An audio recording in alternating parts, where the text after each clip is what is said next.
David, there's been something weighing on my mind, and expressing it isn't simple, but I feel compelled to share my thoughts. What's on your mind? I believe it would be wise for you to seek a new job. I've noticed that you only work a couple of days a week, and during your free time, you mostly engage in video games or socialize with friends. Have you ever considered pursuing a full-time position?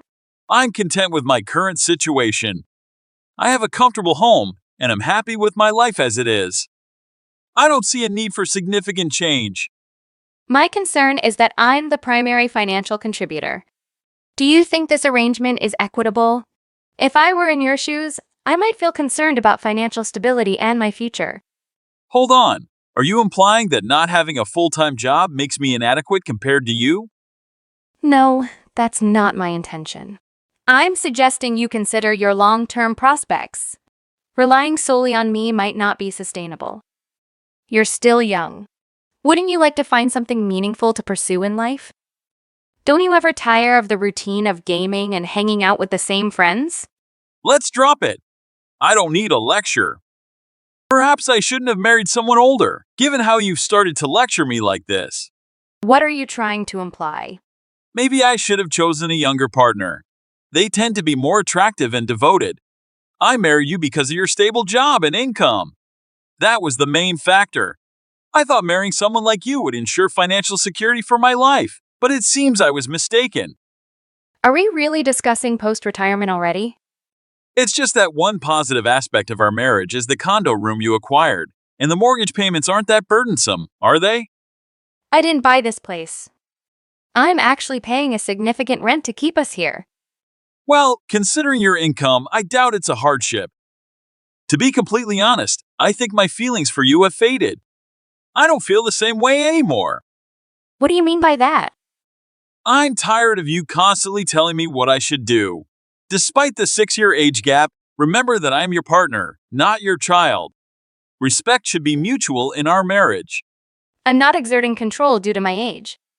I'm simply asking for decisions that benefit us both. It's unbalanced for me to shoulder all the responsibilities.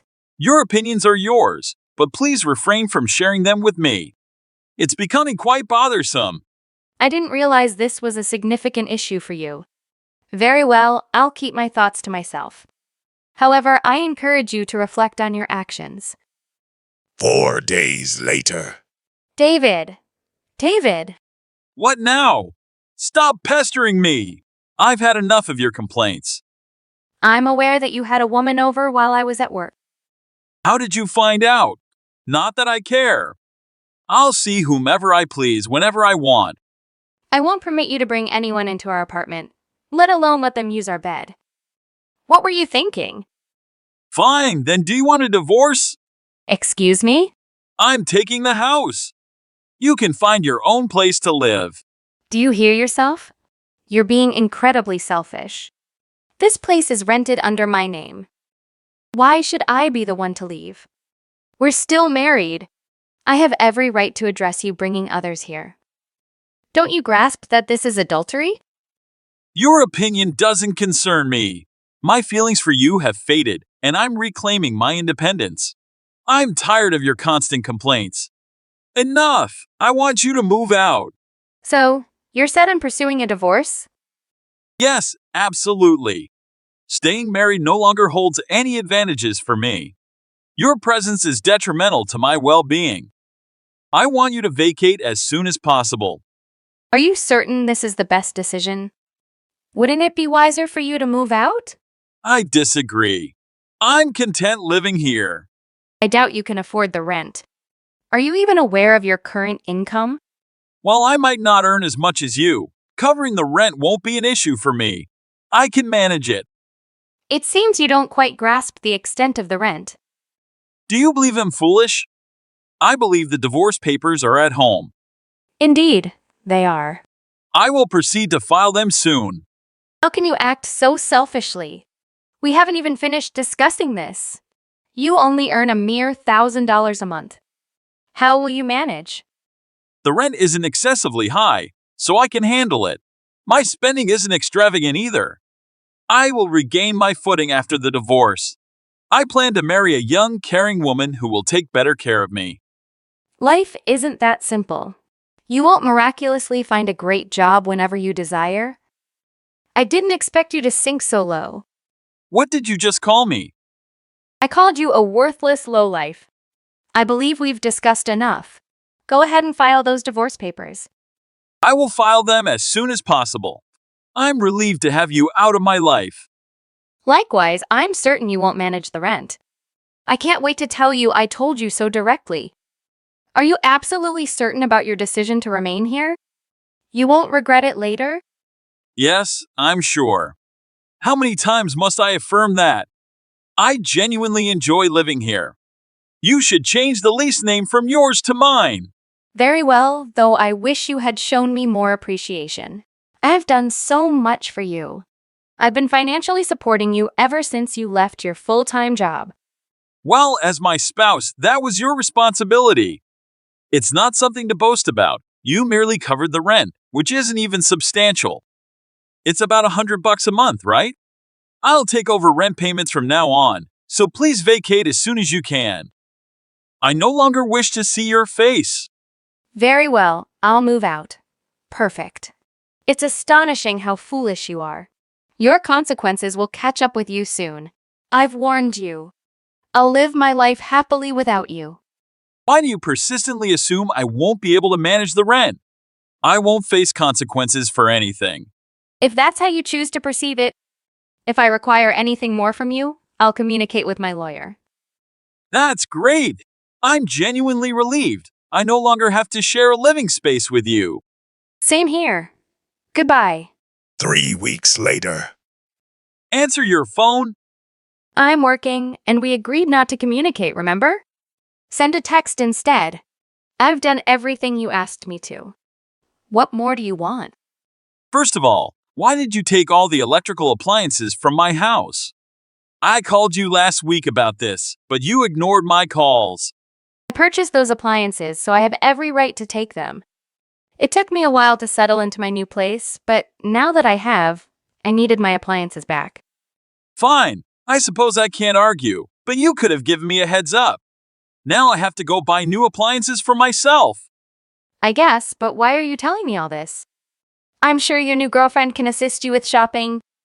Actually, there's a more significant issue.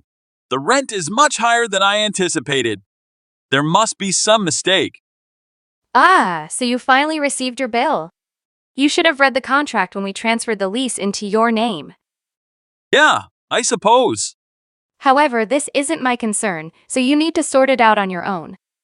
I've been covering the rent until now, and you never cared about the amount. It's not $100, you fool, more like 10,000 pounds. This is entirely your fault. You need to take responsibility for your decisions. So, there's no mistake in the bill. The rent is really £10,000? Yes, the rent is 10,000 pounds. You deceived me. The monthly rent is more than my annual salary. I can't possibly afford this. I'm well aware it's a challenge for you. Best of luck. Is that all you have to say? Just good luck? Are you enjoying watching me struggle like this? You knew the rent was too much for me. Why didn't you warn me? I thought it was around $100.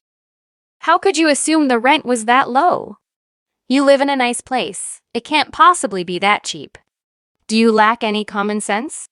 I saw that you made a substantial payment when we first rented the place, and I also contributed all my savings at the time.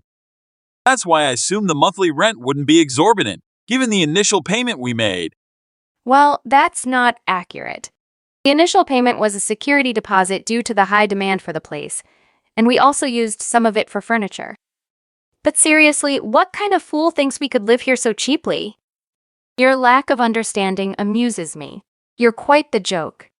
Please stop belittling me. This situation is far from funny. I can't afford the rent. Then why don't you ask your girlfriend to contribute? After all, she lives with you. It's the least she could do. I can't expect my girlfriend to cover the rent. She looks up to me. Plus, she's 11 years younger than me. It was her mistake to choose you. Your best option now is to search for a decent, well-paying job. So, you won't even consider helping me? I can't find a new job quickly enough to resolve this. If you can't afford the rent, you'll have to move out. The building manager will demand payment for the month you've stayed there. But if I can't pay, I'm sure they'll come to you. The lease used to be in your name. We're divorced now. I'm not obligated to assist you. Your parents are the guarantors, so I'm sure the building manager will contact them if you can't pay. I had no clue about that. How was I unaware of this? You can't evade paying your rent. Your parents will be furious when they find out. If they're upset with you, you might end up without a place to stay. Why are you even calling me about this? I thought you wanted nothing to do with me. I didn't realize this place was so expensive. You should have warned me. This is your fault. Take responsibility and cover the rent. Why would I do that? I'm no longer part of your life. Deal with it yourself, you scoundrel. Did you just call me a scoundrel? I did because you're despicable. You married me for my money, then abandoned your job and squandered your time recklessly. You forced me to shoulder all the household responsibilities and wasted my money on games and gambling. And as if that wasn't enough, you betrayed me by having an affair. You even pushed me to move out and tried to claim my house. I don't deserve the torment you've put me through, and now you must face the consequences alone. I'm no longer intertwined with your life. I recognize your point, and I'm sorry for how I treated you. I never intended for our relationship to end like this. The past is irrelevant to me. We are now strangers. Please don't say that. I'm sincerely regretful for betraying you. I now realize the gravity of my actions. Do you still have feelings for me? Please don't abandon me in this dire situation. Feelings? Are you out of your mind? I no longer harbor any emotions for you. Not after the suffering you subjected me to. You were the one who forced me out. I endured enough. Now it's your turn. I've moved on to a wonderful new place, and I have no intentions of returning to you. My rent is quite substantial, so I can't afford to help you with yours. Can I come live with you then? Absolutely not.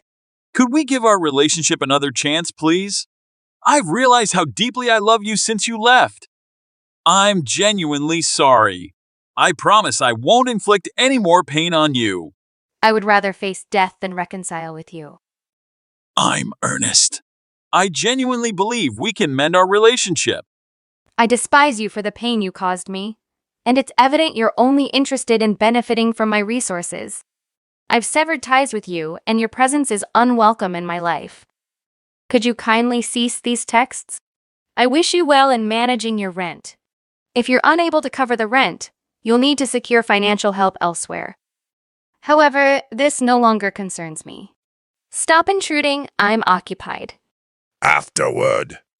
In the end, David found himself unable to pay his rent. He proposed to his girlfriend that they escape during the night, but their attempt was foiled when they were apprehended by the police the next morning. He had to plead with his parents for assistance in paying the rent. Subsequently, he was evicted from his apartment and had no alternative but to endure homelessness until his parents compelled him to reside with them. Consequently, his young girlfriend departed from his life.